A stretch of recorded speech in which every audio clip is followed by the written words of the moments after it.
नमस्कार। जय हिंद। स्वागत है आप सबका। और आज हम लोग देखने वाले हैं जो इस वीडियो में वो है क्लास 11 का जो चैप्टर 11 है जिसका नाम है कोनिक सेक्शन। कोनिक सेक्शन और इसी को आज हम लोग देखेंगे, इसमें हम लोग पढ़ेंगे। तो ये जो क्लास 11 में है कोनिक सेक्शन, इसका हम लोग देखेंगे सिर्फ और सिर्फ एक्सरसाइज जो 11.1 है इससे रिलेटेड। इसको जानने के लिए, इसके सवालों को सॉल्व करने के लिए क्या बेसिक रिक्वायरमेंट है और उसका बेसिक्स जरूरत है उसको जानेंगे। और फिर जो है हम लोग इसके सवालों कितने टाइप के क्वेश्चन पूछ सकते हैं उसको हम लोग जानेंगे। चलिए हम लोग देखते हैं। तो सेकंड में ये जो एक्सरसाइज इसका है 11.1 एक्सरसाइज, ये सर्कल से रिलेटेड है। ठीक है, तो इसमें हम लोग क्या क्या पढ़ेंगे, इसमें जानेंगे कि पहले कि व्हाट इज ए सर्कल, कोई सर्कल क्या होता है। ठीक है, और फिर जानेंगे क्या इक्वेशन ऑफ द सर्कल। और यही दोनों चीजों एक ही चीज है, बस क्या है, इक्वेशन ऑफ सर्कल, और उसी में सारे सवाल छिपे हुए हैं। तो आइए पहले हम लोग जान लेते हैं कि व्हाट इज ए सर्कल क्या होता है और फिर आगे इसको हम लोग शुरू करेंगे। तो सर्कल हम लोग पहले से जान चुके हैं और ये पहले पढ़े हैं पिछले कक्षाओं में। तो इसमें हम लोग पहले एक सर्कल देखिए, यहाँ पे हम कुछ पॉइंट्स बनाते हैं, ये 1 2 3 4 5 6 7, ये इस तरह से क्या है, बहुत सारा पॉइंट्स का कर दिया, हम कलेक्ट कर दिए। अब बीच में एक पॉइंट और भी है। ठीक है, अब ये सारे पॉइंट्स को हम लोग नेमिंग कर देते हैं। मान लेते हैं कि यहाँ पर ये जो पॉइंट है ये ए है, यहाँ पे पॉइंट बी है, यहाँ पे कोई पॉइंट सी है, यहाँ पे कोई पॉइंट डी है, यहाँ पे कोई पॉइंट पी है। इतने सारे पॉइंट्स होते हैं और बीच वाला मान लेते हैं कोई पॉइंट ओ है। तो यहाँ से ये जो डिस्टेंस है मान लेते हैं कि सेम है, ओ बी क्या है, उतना जितना है ओ सी, ये जो डिस्टेंस है ओ सी, और ये भी डिस्टेंस उतना ही है जो कि ओ डी के इक्वल है। ठीक है, और ये क्या है, ओ पी यहाँ से, और उसी तरह से ये क्या हो जाएगा, ओ ए इक्वल्स टू ओ। ये सारा डिस्टेंस क्या हो जाएगा, सेम है। ठीक है, ये सारे डिस्टेंस को हम लोग मान लेते हैं क्या है, एक जैसा है, इक्वल है। तब क्या होगा, अब ये देखिए, ये जो सर्कल्स है इसके चारों तरफ जितने भी पॉइंट्स अभी हम लोग लिए हैं, इसको हम अगर बोल दें कि ये सारे पॉइंट्स को हम लोग देखें, यहाँ पे बीच में गया सर्कल क्या होता है, एक क्लोज फिगर होता है। लेकिन यहाँ पे ये क्लोज अभी हुआ नहीं, तो इसको जब क्लोज करेंगे यानी कि सारे पॉइंट्स को हम लोग मिला दें, यहाँ पे और भी सारा पॉइंट्स ले लेते हैं।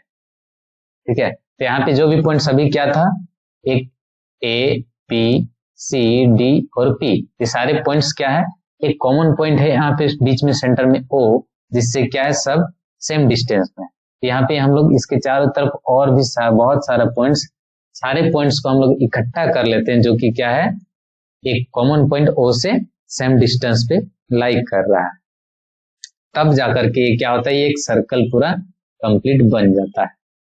इसलिए हम लोग बोलते हैं कि ये सर्कल बन गया कैसे, जब सारे पॉइंट्स जो कि पॉइंट कॉमन पॉइंट एक है ओ, उससे सेम डिस्टेंस में सबको हम लोग ड्रॉ कर देंगे। इसलिए हम लोग जो सर्कल है उसका जो डिफिनेशन है उसको हम लोग बोलते हैं कि ए सर्कल, ठीक है, a circle is a collection, is a set of all the points. A circle is a set of all the points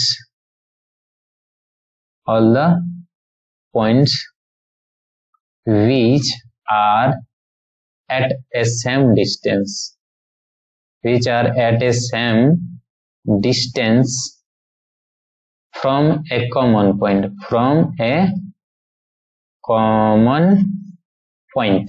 okay.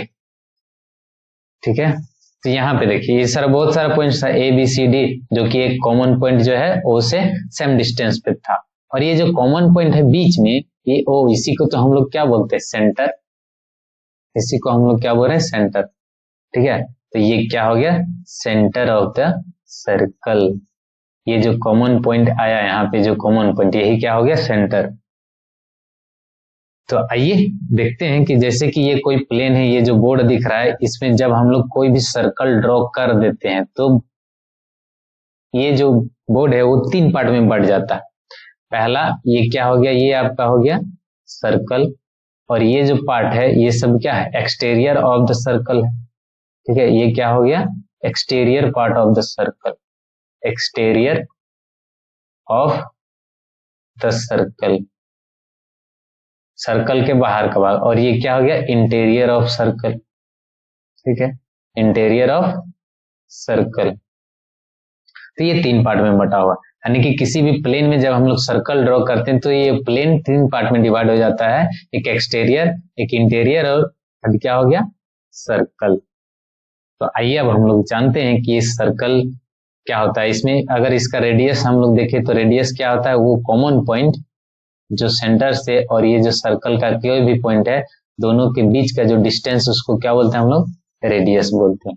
ये कॉमन पॉइंट और सर्कल का कोई भी पॉइंट, इस सर्कल है यहाँ से यहाँ तक, तो सर्कल का कोई भी पॉइंट, इस पॉइंट को भी लेंगे ए, या फिर इस पॉइंट को ले लें बी, या फिर इस पॉइंट को ले लें सी, तो ये कॉमन पॉइंट और जो सर्कल में एक पॉइंट है ये सब क्या हो जाएगा, उसका रेडियस।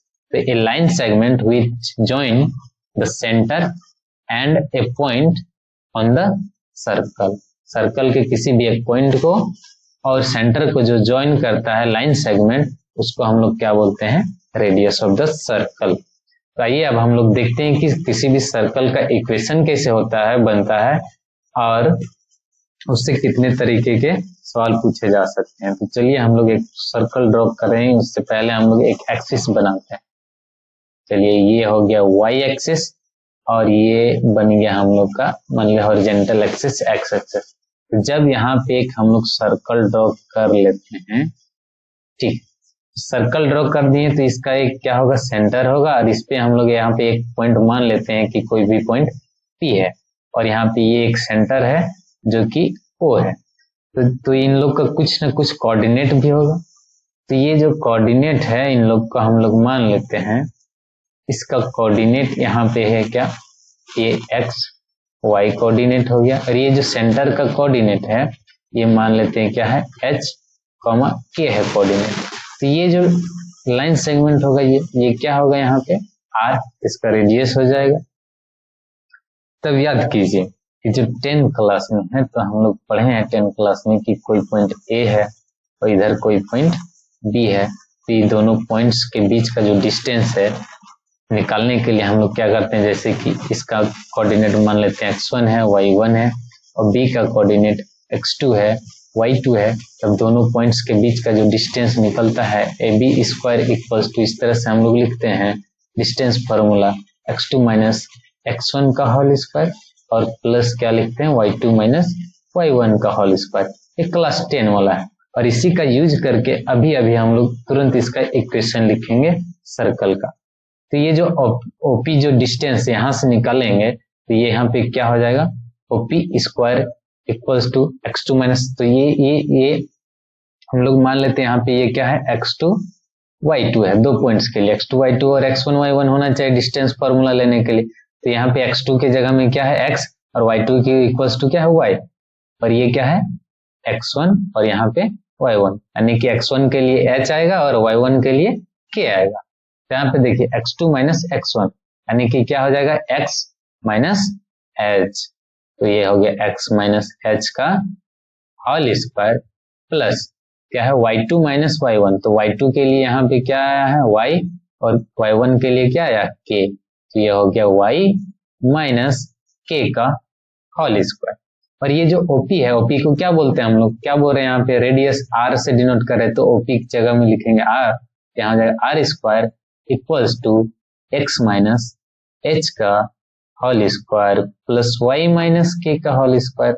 और ये जो आ चुका है यही हम लोग का क्या है, रिक्वायर्ड इक्वेशन है, और इसी को हम लोग बोलते हैं इक्वेशन ऑफ द सर्कल। यही आ गया है क्या है, इक्वेशन ऑफ ए सर्कल।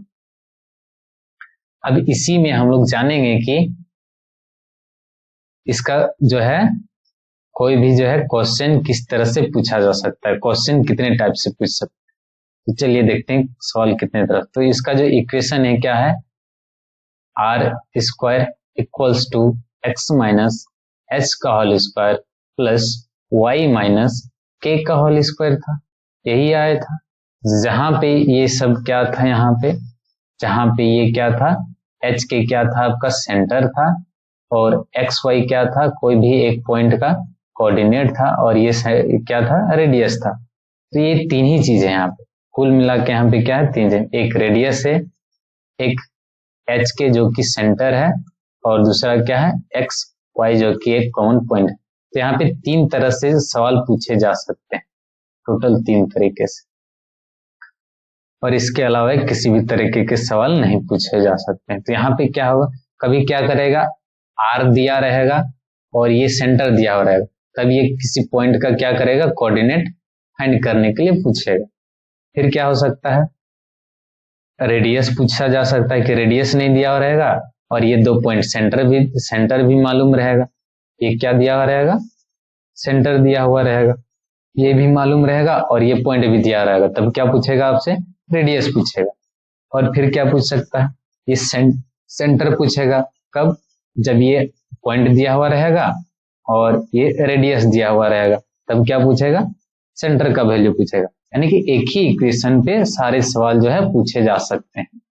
तो ये रहा बेसिक्स, जो कि एक्सरसाइज 11.1 को सॉल्व करने के लिए जरूरी रिक्वायरमेंट था। अब पार्ट 2 में जो है हम लोग इसके सवालों को हम लोग सॉल्व करेंगे, इस एक्सरसाइज को, और चलिए उसमें हम लोग सॉल्व करेंगे। तो इसका बेसिक रिक्वायरमेंट यही था, एक ही इक्वेशन पे सॉल्व। जय हिंद, नमस्कार, धन्यवाद।